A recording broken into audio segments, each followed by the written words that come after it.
Hindi naman po natin masasabi po na insufficiente po yung ebidensya, but pinapaklear po ng prosecutor. Kaya po binibigyan din po ng pagkakataon din po yung Highway Patrol to support po yung kasong isinampa po sa kanila, dahil nga po ang naging basihan nga po nila ay yung sticker po na yun lang yung basihan nila kung bakit sinasabi po nila na maaring ito po ay papasok po doon sa Article 177.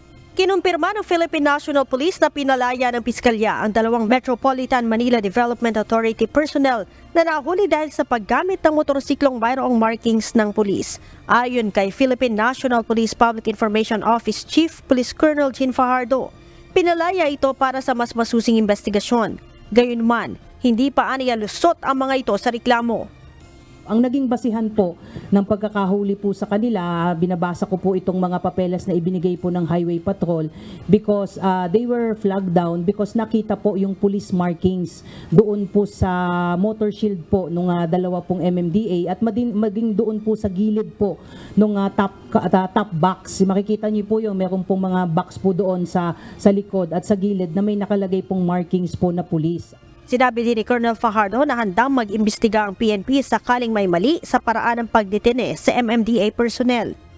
So aalamin po natin yan, sir, at kung mali po yung naging aksyon po, kung meron pong naging pagkukulang po yung mga tauhan po ng Highway Patrol, ay bukas po tayo sa pakikipag-usap sa MMDA, at pwede rin po natin itong pa-explain doon po sa mga supervisor po nitong mga nag-handle po ng case. At kung meron man pong nagkaroon ng pagkukulang, pagmamalabis, ay open po ang PNP para ito po ay disiplinahin at imbestigahan po kung meron mong ganitong mga allegations po. But yung pong pagkakakulong po sa kanila, ang naging basihan nga po yun ay nahuli nga po sila for violation nga po ng Article 177 and Article 179 po.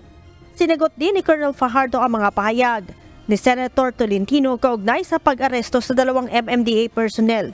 Paglilinaw ni Colonel Fajardo, wala siyang nabanggit sa press conference noong Huwebes kaugnay sa dalawang nahuling MMDA personnel. With due respect po sa ating kagalang-galang po na Senator Tolentino, kung siya po ay na-offend in any way, ako po ay humihingi po ng paumanhin, pero wala po tayong intensyon na i-drag po siya dito po sa issue na ito.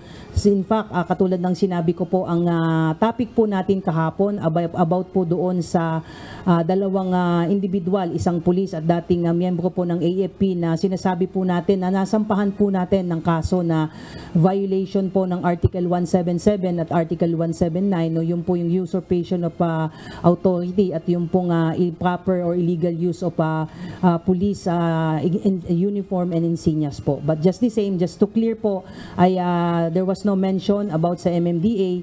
Ngayong Biyernes lamang aniya siya unang nagsalita ukol dito dahil wala pa siyang impormasyon noong Huwebes na may naaresto ang HPG na MMDA personnel. Leia Ilagan, UNTV, News and Rescue.